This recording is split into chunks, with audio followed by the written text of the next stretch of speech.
Hello बच्चों, कैसे हो आप सब। मैं आशा करती हूँ आप सब बहुत ही अच्छे और स्वस्थ होंगे। तो आज की कक्षा में हम शुरू करने वाले हैं हमारा अध्याय नंबर 18। इसका नाम है संख्या ज्ञान व अभ्यास। ठीक है, चलिए शुरू करें।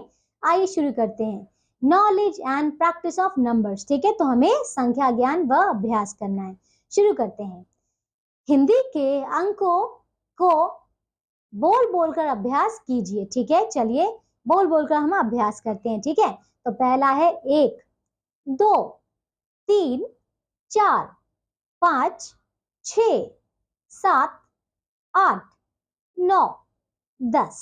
ठीक है, चलिए दिए गए चित्रों के आधार पर खाली स्थानों में रंग, खाली स्थानों में नाम और संख्या लिखिए।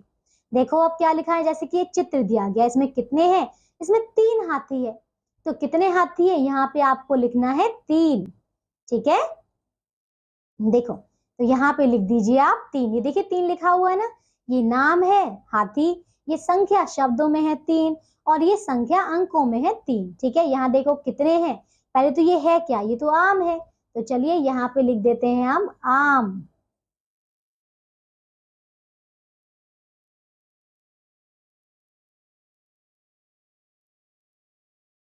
ठीक है, तो ये हो गया है आम। ओके, अब देखो इसको हम लिखने वाले हैं शब्दों में। तो ये कितने आम है, 1, 2, 3, 4, 5, 6, 6 है ना। तो यहाँ पे आप लिख देना इसको 6।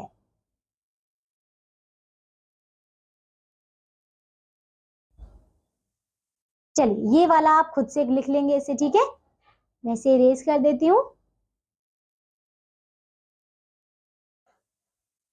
तो आप इसे लिख लेंगे।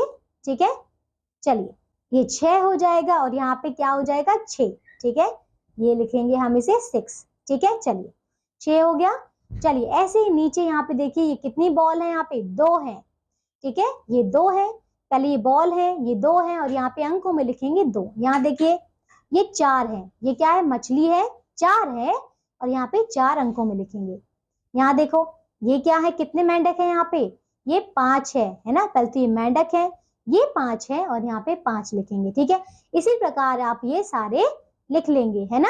देखो ये कितनी है, यहाँ पे मुर्गी, यहाँ पे 6 है, तो यहाँ पे शब्दों में लिखेंगे और अंकों में। ठीक है, ये कप कितने हैं, यहाँ पे 9 है, ये शब्दों में, अंकों में और इसका नाम लिखेंगे। ठीक है, तो ये अध्याय हमारा यहीं समाप्त होता है। ठीक है, इसके अंत में आपको एक OMR शीट दी गई है, ये भी आपको खत्म करनी है। ठीक है, सॉल्व करनी है इसे। चलिए तो ये कर लेते हैं, आइए इसे सॉल्व करते हैं इसे। देखो तो पहला है सही विकल्प चुनिए। क देखिए, मुख से निकली ध्वनियों को वर्ण के अलावा क्या कहा जाता है, बताइए क्या कहा जाता है। इसे हम स्वर भी तो कहते हैं, है ना। तो ये आ जाएगा इसमें स्वर। ठीक है, अच्छा स्वर के अलावा हम इसे वर्ण भी तो कहते हैं। चलिए तो ये वर्ण हो जाएगा।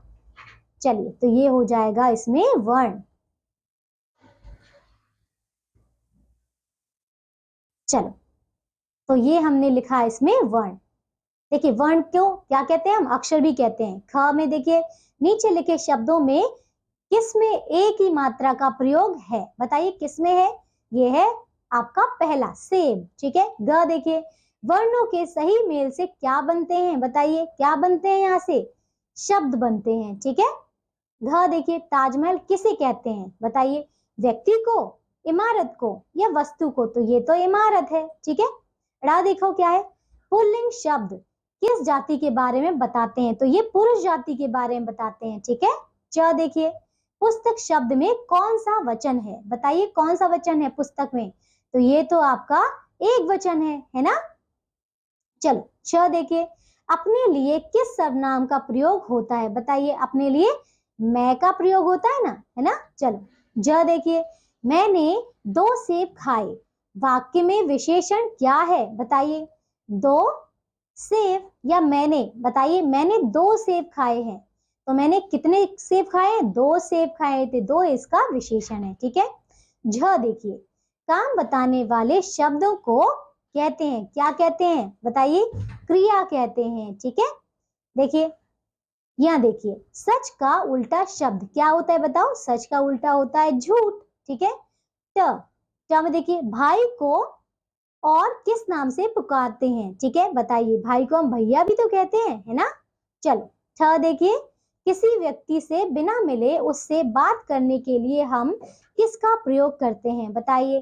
पत्र का करते हैं ना, हमने किया था ऐसे, है ना। चलिए, तो देखिए ये हमने सारा इसको पूरा कर लिया है। ठीक है, इसी प्रकार आप और भी क्वेश्चन, इसके प्रश्न सॉल्व कीजिए। प्रश्न पत्र 2 यहाँ पे दिया हुआ है, इसे भी हम सॉल्व कर लेते हैं। ठीक है, आइए देखते हैं। सभी प्रश्नों के उत्तर दीजिए। तो पहला देखिए क्या है, सही विकल्प पर सही का चिन्ह लगाइए। पहला है क।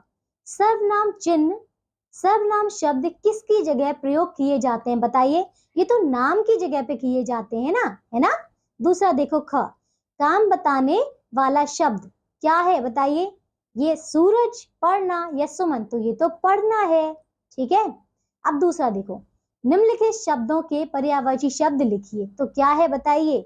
हवा, हवा को हम पवन भी कहते हैं, तो आप लिख लेंगे यहाँ पे। ठीक है, माँ, माँ को हम माता भी कहते हैं, है ना। स्कूल, स्कूल को तो विद्यालय भी कहते हैं, है ना। चलिए तीसरा देखते हैं, निम्नलिखित शब्दों के विलोम शब्द लिखिए। ठंडा, ठंडा का क्या होगा विलोम? गरम, है ना। सुख, सुख का क्या होता है? दुख। अमीर, अमीर का गरीब। नया, नया का पुराना। ठीक है, चलिए चौथा देखते हैं, निम्नलिखित प्रश्नों के उत्तर दीजिए। क है, एक समान अर्थ वाले शब्दों को क्या कहते हैं? बताइए। पर्यायवाची कहते हैं ना, किया था हमने। ख, उल्टे अर्थ बताने वाले शब्दों को क्या कहते हैं? ये तो विलोम शब्द होते हैं। ओके। ग देखिए, सूर्य का पर्यायवाची शब्द क्या होता है? देखिए, सूरज भी होता है, दिनकर भी होता है और भानु भी होता है। ठीक है, आगे देखिए पांचवा, निम्नलिखित में से किस एक निबंध पर किसी एक निबंध निम्नलिखित में से किसी एक पर निबंध लिखिए। ठीक है, तो देखिए आपको 3 यहाँ पे विषय दिए गए हैं, आप इसमें से किसी पर भी एक निबंध लिख सकते हैं। ठीक है, तो देखिए हमने सारा प्रश्न पत्र यहाँ पे पूरा कर लिया है। तो मैं आशा करती हूँ आप सबको ये सब बहुत अच्छे से समझ में आया होगा। ठीक है, अब हम मिलेंगे एक नई कक्षा में ऐसे ही नए अध्याय के साथ। तब तक के लिए आप सब अपना ध्यान रखिए और स्वस्थ रहिए। बाय।